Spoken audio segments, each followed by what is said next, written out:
ప్రభు అయిన యేసుక్రీస్తు వారు ఈ లోకానికి లోకరక్షకుడిగా వచ్చారు. ఆ లోకరక్షకుడైన యేసయ్యను మీకు తెలియచేస్తూ ఉన్నాం గనుక మా ప్రియులైన మీరు ఈ మాటలు వినాలని తెలియచేస్తూ ఉన్నాం.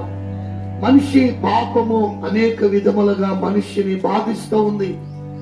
మనిషి మీద పాపము నిలిచి ఉన్నంత కాలం మనిషికి నెమ్మది ఉండదు, సంతోషం ఉండదు, ఆరోగ్యం ఉండదు.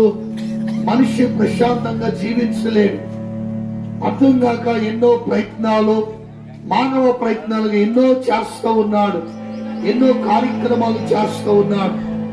ఈ శాపం పోవాలని, ఈ పరిస్థితి మారాలని పుణ్య కార్యాలు, దాన ధర్మాలు కూడా మనిషి చేస్తూ ఉన్నాడు. చేసినంత మాత్రాన ఆ పరిస్థితి ఏమీ మార్పు కలగట్లేదు. కారణము మనిషి మీద ఉన్న పాపము ఆ రీతిగా మనిషిని బాధిస్తూ ఉంది. పాపము మనిషిని బాధిస్తూ ఉంటుందనే సంగతిని కూడా మీకు తెలియచేస్తూ ఉన్నాం. ప్రభువుని యేసుక్రీస్తు వారు అందుకే అన్నారు, ప్రయాసపడి భారము మోయిస్తున్న సమస్త జనులారా నా ఎద్దుకు రండి, మీ భారాలు తీసివేస్తాను. మొదట మనిషి మీద ఉన్న పాప భారం పోవాలి.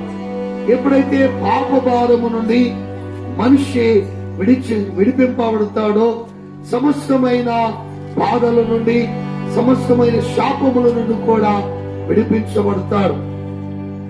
ఆ మనిషి పాపము తీసివేయటానికి యేసు రక్తము తప్ప ఇంకొక మార్గము, ఇంకొక దారి లేనే లేదు.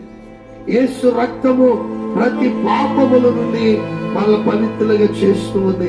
ఎప్పుడైతే మన పాపము నుండి మనం విడిపించబడతామో, పాపము నుండి తప్పించబడతామో, మన జీవితంలో దేవుని యొక్క కార్యములు జరగటం మొదలవుతూ ఉంటాయి.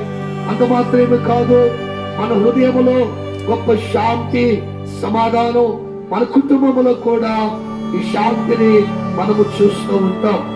కనుక మా ప్రియులైన మీరందరూ కూడా ప్రభు అయిన యేసుక్రీస్తుని మీ సొంత రక్షకుడిగా అంగీకరించండి.